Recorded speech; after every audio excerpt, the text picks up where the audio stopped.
Hi, friends. So good to be back here with you today. And we're going to be talking about a big super full moon that is happening on the night of October 6th.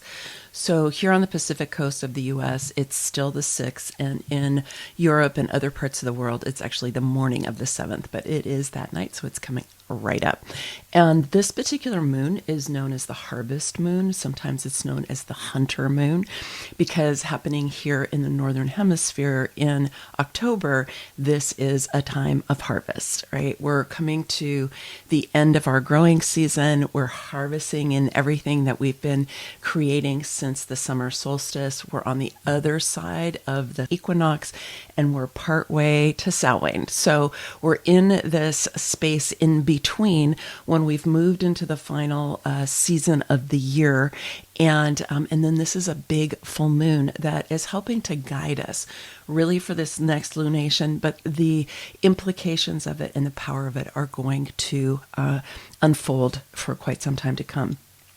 We have 5 different layers that I want to share with you today from a human design point of view about the opportunities and the guidance that these alignments are bringing us. So let's go ahead and get started.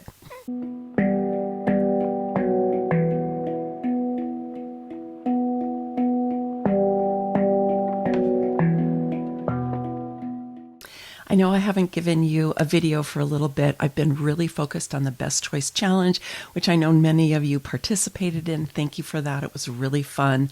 And it's over now, and we have welcomed our new members into the Sovereign Sisterhood. And so that piece of my work is all unfolding, and I'm delighted to be back here with you to be able to talk to you about this full moon, because it really is extraordinary in terms of the guidance when you pull together all of the different gates on the planets that are activating the gates and what that means for us. It tells us a story. So let's go ahead and dive into the particulars, focusing on those 5 different layers that I mentioned a minute ago. So first of all, the Earth and the Moon, which are always together during a full moon, right, are in the gate 21. The gate 21 is on the will center, and it is in the tribal circuit, and specifically in the commerce or community subcircuit of the tribal circuit.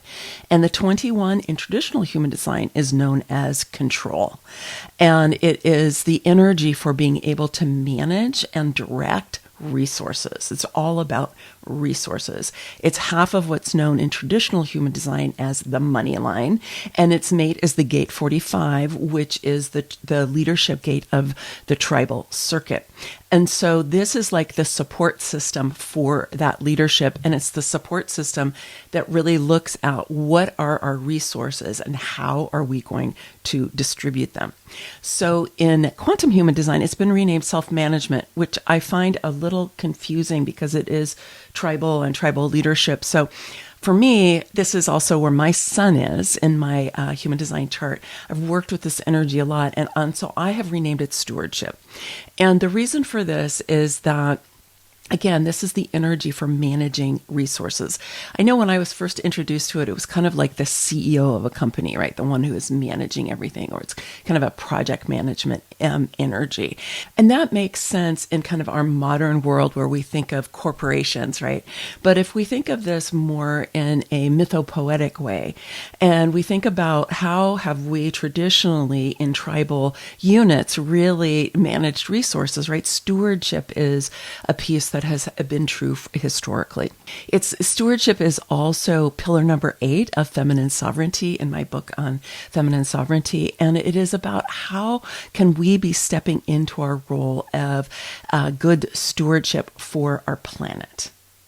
How can we become better guardians for our planet?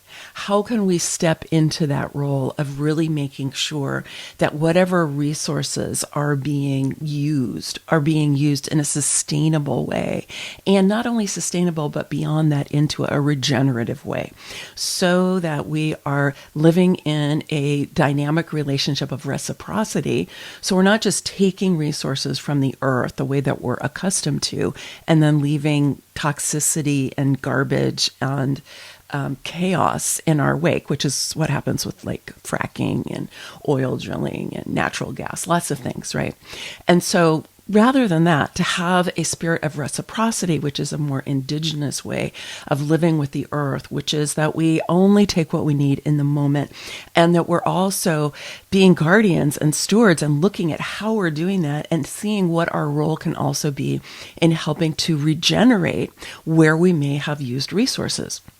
So this is something that's really important for us as a global community, to be looking at how do we move into a different relationship to our resources, to the earth, and how do we step out of that power over paradigm that makes it okay for us to just take from the earth and not be concerned as to whether or not that's harming the earth, and also what else might be left behind when we do it, and rather to be looking at we are in relationship with each other.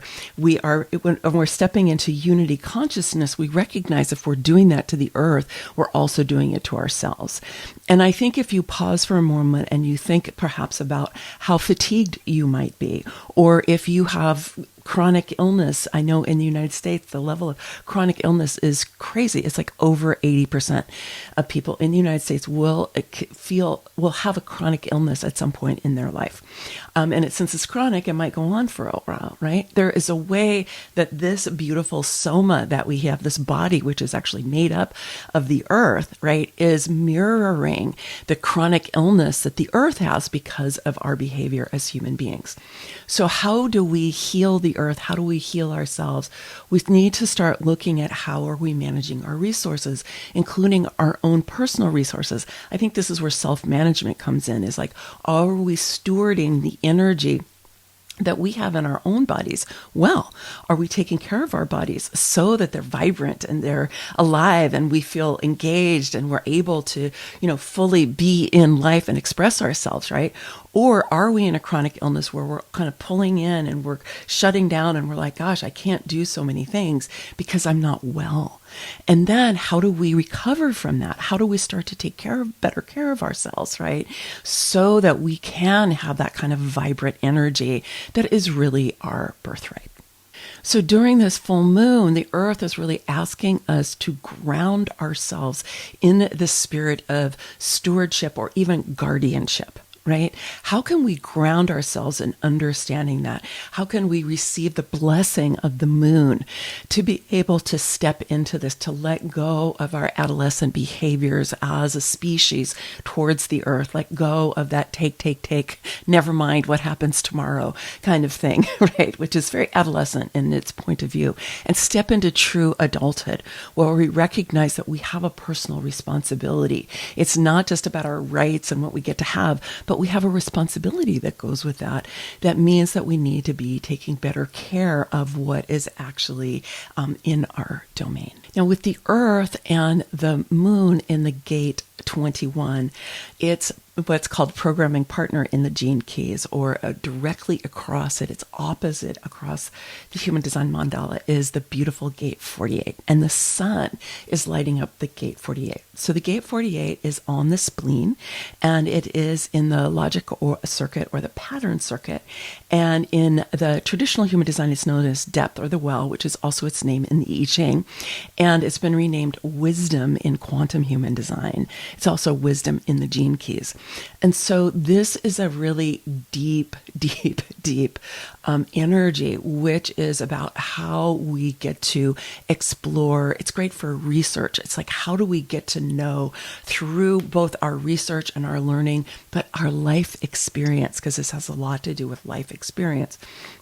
How do we develop our wise self? Right? And I was just talking a moment ago about evolving out of our adolescent behavior, right, into a more wise position, a more adult position, which comes with maturity, right? Comes with life experience, when we are able to reflect on where we've been and to say, okay, that part worked out great. I love that. Let's see how we can keep something like that going.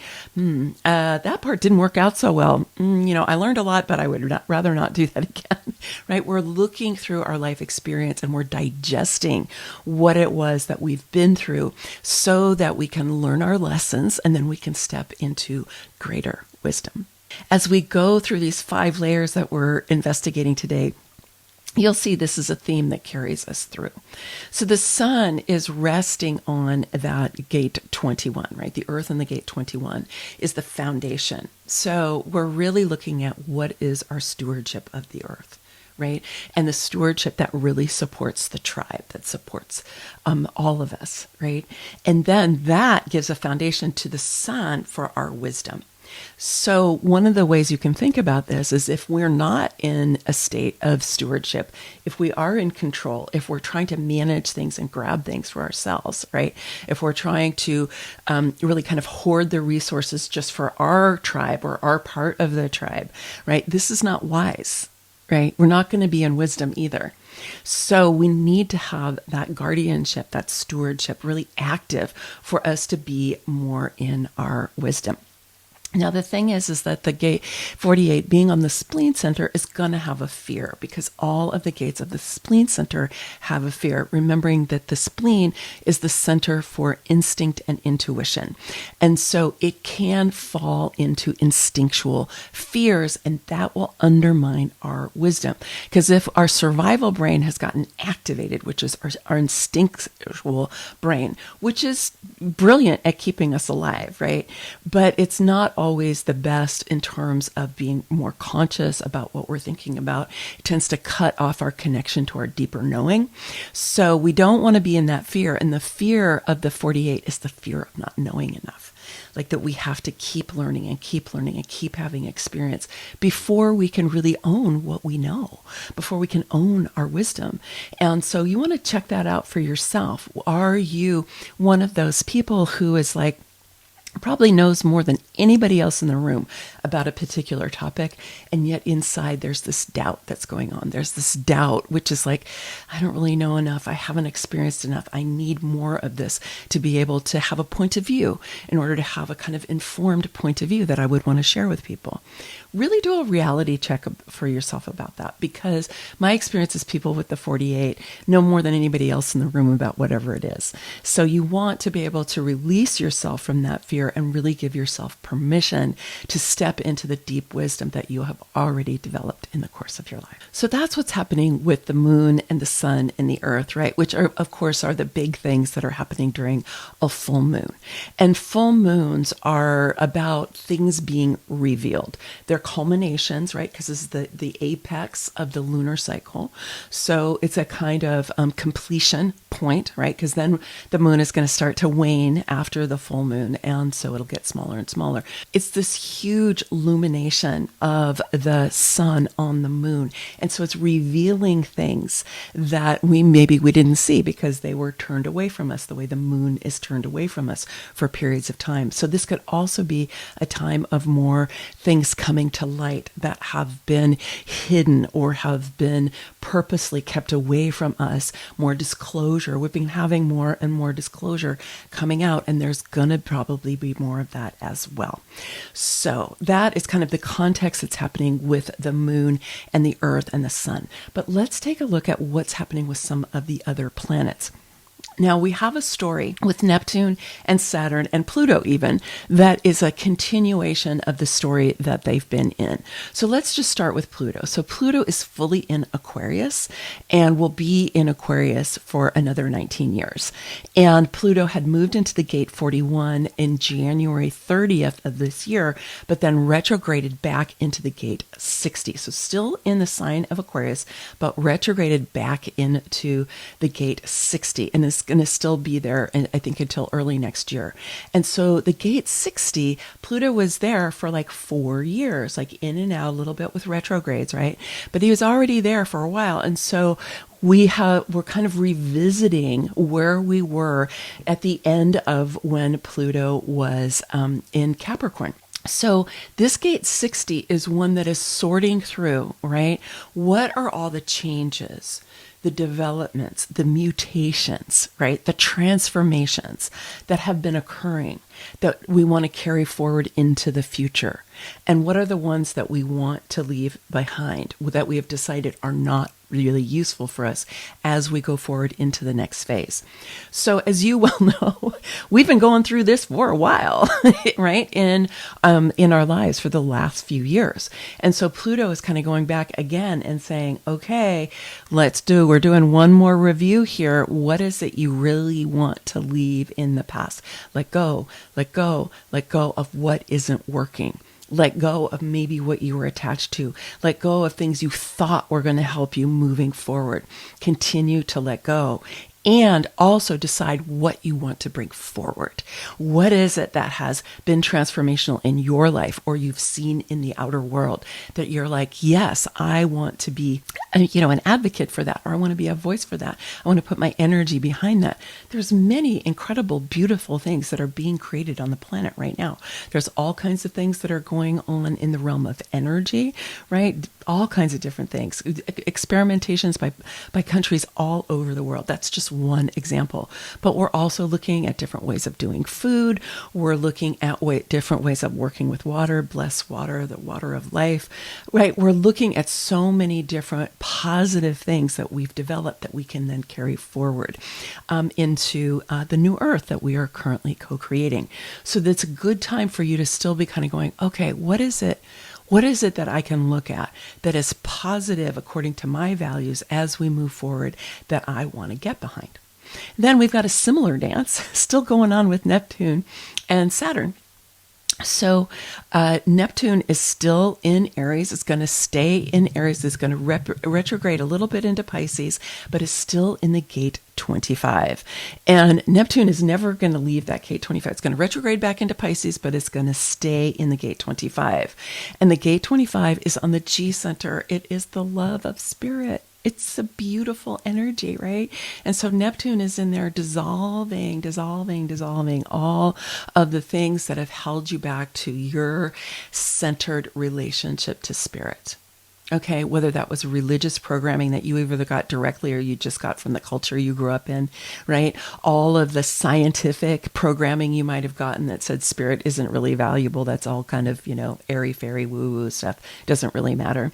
Whether that was programming that you got that somehow, things that are in non-physical are dangerous and out to get you, right? There are so many ways that we have been programmed away from this divine connection, which is really our birthright. And so we're being called to come back into the sacred heart, to come back into the core of our central channel, which is where our inner being really resides and stretches out into our form and then out into our auric field. And so we're being called back into here and to dissolve all the things that have been in the way. Right? So you can call on Neptune to help you with that. And remember that Neptune is like unconditional love, right? Bringing this incredible expansion of love energy, even as you're dissolving what's been in the way. And then Saturn has moved all the way back into Pisces and is now in the gate 36, which is a little bit of a challenging gate. It's on the emotional solar plexus. It's emotional. And in traditional human design, it's known as crisis. It's been renamed exploration in quantum human design to give it a more positive attribute. But I do find the gate 36, it's a little bit challenging. There's a crisis of our belief in our imagination. It's a crisis in our belief of our vision. It's a crisis in our way that we engage with life and can feel enlivened and excited and participatory. It can really fall into this like, oh, I've already done everything. Nothing really means anything. It'd be a little bit existential. It can kind of be that way. And sometimes when this energy is there, we want to force through something when it's not right timing. We really need to wait for right timing in order for things to flourish when we start putting our energy in their direction. But one of the things that gate 36 can also help us with, and this is in our bigger theme that's happening with this moon, is it can help us to really kind of break patterns of the past. To be like, if I've been kind of jaded in my relationship to life, which can happen when you're really kind of living off purpose, right? You can do a bunch of stuff, but it's not fueling you. And then you can get get really jaded, right? And so you want to break with that pattern of the past. So the 36 can help you do that. And Saturn lighting it up, right? Saturn is our great teacher. Saturn likes us to do things really incrementally over a period of time so that we can develop discipline that's going to support us. Saturn can also be associated with top-down authority. And so we can be looking at a crisis in top-down authority as well, while Saturn is lighting this up. And so we're seeing this kind of all over the planet. There are revolutionary energies that are sparking up in many different countries. There's so many people who are saying, we are not going to take this top-down authority anymore. We are not, and it's only accelerating. So here we are with all three of these planets really kind of inspiring us to say, what is it that we need to leave behind? What is it that we're breaking apart? What is it that we're dissolving, right? So that we can emerge more into our truer sense of who we are, our light being self, our spirit self, animating this incredible human form, which is made from the elements of the earth. How can we step more and more into this beautiful aspect of who we are and let go and dissolve the ways that we've been programmed away from our true brilliance?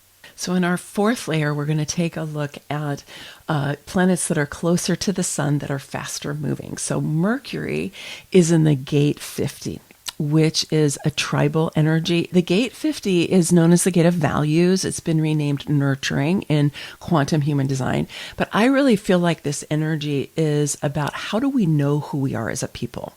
What are our standards of behavior? What are the ways that we know, I'm in this tribe versus that tribe? So like for me in the world that I consider to be my world is like compassion is a very, very high value. Okay. It is a value. This is how we know who we are as a people, is that we live with compassion as being one of the first ways that we decide to respond to ourselves, to each other, and to situations. Another tribe, which might be of a different frequency, have a different set of values, might be aggressive. Might be, if something comes up that I feel is challenging to me, then I'm going to fight back, right? I'm going to fight back.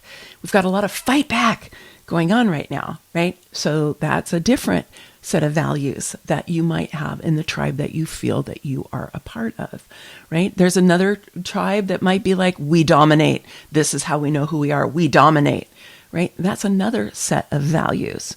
And so you can take a look at this for yourself and be like, well, what are the set of values that I feel is I am in alignment with and that I want to be in alignment with? Because you might be stepping more and more into it as we're dissolving the old, right? You might be stepping more and more into it. But it's a good time to be thinking about that. And because it's Mercury, it's like, how are you articulating this in the way that you are communicating? Because Mercury is all about communication, right? So what are you communicating consciously or unconsciously about your values that then state what tribe you're a part of? Right? This is a really good thing to be taking a look at. And then we have Mars, who's in the gate 44, which is the gate of truth in quantum human design. This is an energy that helps us to take a look at our past and to be like, is that true? That story that we tell about the past, it's an energy for retelling the stories of the past so that they're more true with what we believe now or with our values now. And when you take a look at the chart here, you can see the 44 and the 50 are right next to each other. They're in different subcircuits of the tribal circuit, but they're both tribal circuits. And they're both on the spleen, so they both have fears. So the 50 has the fear of letting people down. You might imagine, right? In tribal circuitry, we care about what other people think, and we're looking at what's good for the tribe, not just what's good for me individually. And then the 44 has the fear of the past, the fear of the past. And so that's why it's a beneficial energy to help us to take a look at the past, right? And then again, this is tribal energy. So you might experience it individually, but it's the past of our tribe. So this is where ancestral healing can come in. For example, when you're looking at, what is my ancestry? What has that been like? What are the values of that? And do I want to carry those forward?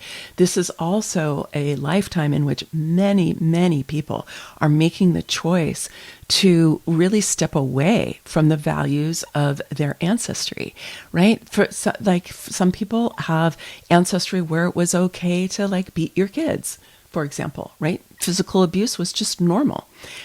This was not not uncommon, not that long ago. Certainly if you go back in your ancestral line. Or, I know in my ancestral line, both of my grandfathers come from the deep South. There was probably slavery involved in my ancestry with my grandfathers, right? That is something that I have not only decided to end in my life, but actually do what I can through the work that I've done in the world to help atone in some small way that I can as a person who benefited probably from that legacy. So you can take a look at your own family legacy and be like, what do I want to carry forward? Again, this is the same theme. What do I want to carry forward and what do I want to let go of? Right? Because there's also beauty in every ancestral legacy, right? There's different kinds of nurturing, there's strength, there's values. So this, again, another opportunity for you to really look at this. And remember that Mars in his most awakened expression is the spiritual warrior. Okay, I know he's been co-opted as the god of war. This happened with Rome a couple thousand years ago when Mars was really taken and put on standards and made, an icon of the Roman Empire. But that is not inherent to Mars, okay? Mars can also be our spiritual warrior because after all, Mars rules Aries. This is all about agency. Right? It's about our action. It's about our agency. But our agency does not have to be the god of war. It can be the energy that we have to say, I am going to stand in the truth as I see it now. And I'm going to revise my family legacy. And I'm going to carry forward what I think is going to benefit us all as we co-create the new earth. And I'm going to leave behind what it was that is no longer working and that I no longer want to stand behind. I did a ceremony actually for myself this year as an Aries sun. Mars is my ruling planet, where I laid down my sword and shield as the god of war version of Mars, right? I said, I am no longer going to be that kind of warrior. I've been that warrior in many lifetimes. My South Node is in Aries, right? And I know that I've had that warrior pass and I am laying it down. I am okay being a spiritual warrior, stepping into that. And I do consider myself that. There's the kind of energy, but it is transmuted into having compassion and caring and collaboration, be high values that help to inform the kind of spiritual warrior energy that I have. So you can look at that for yourself. What kind of spiritual warrior energy are you activating and expressing in your life? And do you want to change it? Right? And what is its relationship to your ancestral energy and also to this life experience and things in the past that you might want to revise? And then our final layer is to go back to some of the outer planets and to take a look at what's happening there. And we've got Jupiter and Uranus lighting up gates that have an interesting similarity to them. Okay, so we've got Jupiter lighting up the gate 62. Both of these gates are on the throat center. And Jupiter's lighting up the gate 62, which is in the pattern circuit or the logic circuit. And it's known as details or preparation, right? This is the energy for preparing to take action, right? It is pulling together the things that we need to know that we've got all the details that are important and that they're all lined up. So Jupiter is bringing our energy here to say, okay, how are we preparing for what's next? Do we have the details in place? What details do we need to get that we haven't gotten yet? How else can we prepare? And if we go back to what I said earlier about full moons being about illuminating things that have been hidden or been in the dark, have not been revealed, right? And so more and more things that have been hidden from us are being disclosed, and more are going to be disclosed over the next couple of years at least. And so Jupiter is asking us, are we prepared for what's being disclosed? What are the details from what's being disclosed that we need to make sure that we understand. I think that 3i Atlas, which is this interstellar object, which is barreling through our solar system, is raising a lot of questions around this, right? Are we prepared for whatever this consciousness is, right? We don't know what it is yet. There's many people speculating about all kinds of things, right? We don't really know what it is yet, but we do know that it is going to be influential, and it is coming right into our solar system. Mars is being activated right now. It's going to come closest to the Earth on December 19th, right at the winter solstice. I don't think that's a coincidence, right? So what are the details we need to know, and how can we prepare, for example, for this interstellar object to be coming close to our Earth? What is it stimulating in us now? What is it going to continue to stimulate in us on our evolutionary journey? Then we have Uranus lighting up the gate 20, which is the gate of patience, also in the throat. And it is the energy for, yes, gathering together our resources. This is kind of, there's a little echo there with the gate 21. We were talking about resources, right? We are looking at how we are gathering our resources, but we're being patient for right timing. We're tuning in to the cosmic tea leaves, if you will, to see when is going to be the right time for us to actually manifest, for us to take some more action. We want to be patient. We want to prepare. We want to make sure we have all the details together, right? We want to be dissolving the old. We want to be letting go of the things we've been gripping onto that we thought were going to keep us safe, which we now know are not going to keep us safe. Not as we're moving through this incredible transitional time that we're in, right? How can we just be dissolving, letting go, right? And then what are we going to bring forward? What are those details? How do we continue to need to prepare, right? We have such an incredible message that's coming here during this full moon, which is saying, look at the light. Look at the light of your guardianship of the earth. Look at how what's happened on the earth can no longer continue in the way that it has. What is your role as we are stepping into this new phase of humanity?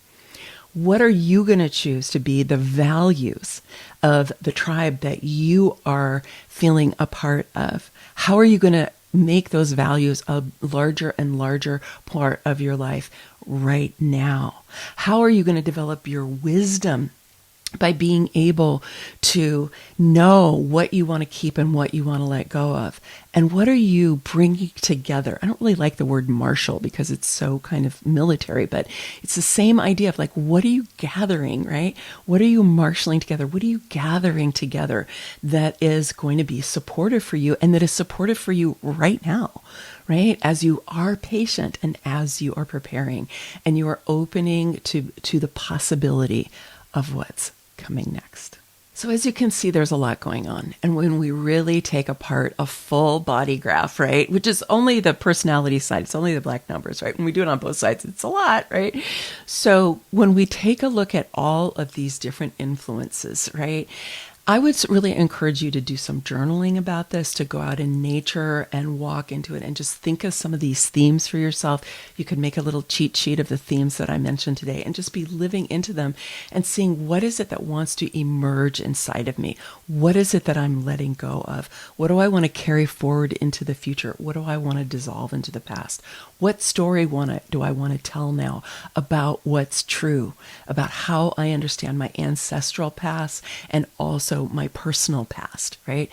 All of these different things. Give yourself some time to really mull over it and write about it. And I would love to hear from you down in the comments below how this is landing from you. I read all of them. I comment on them. And it really does help me to know how is this information getting across to you. You could share like one thing you know you're going to be letting go of, or one thing you know you want to carry forward, or one way you feel challenged in this process right now, or even a triumph that you've had lately where you understand that these themes are happening and something happened. You had a win. You had some kind of a triumph that you're like, I want to really be witnessed in sharing that. please do share this down in the comments. It helps us to understand ourselves more as part of a community of people who are interested in these themes and in how human design can help to illuminate our understanding of astrology, and how astrology can help us illuminate our understanding of human design, and how all of us can help us to know how to be, better humans, right? How are we on our, on our journey of becoming the new human? All right, my friends, that is my transit report for you today. Thank you so much for being here. It really matters to me that you are participating in this conversation. Many blessings. Much love. Bye for now.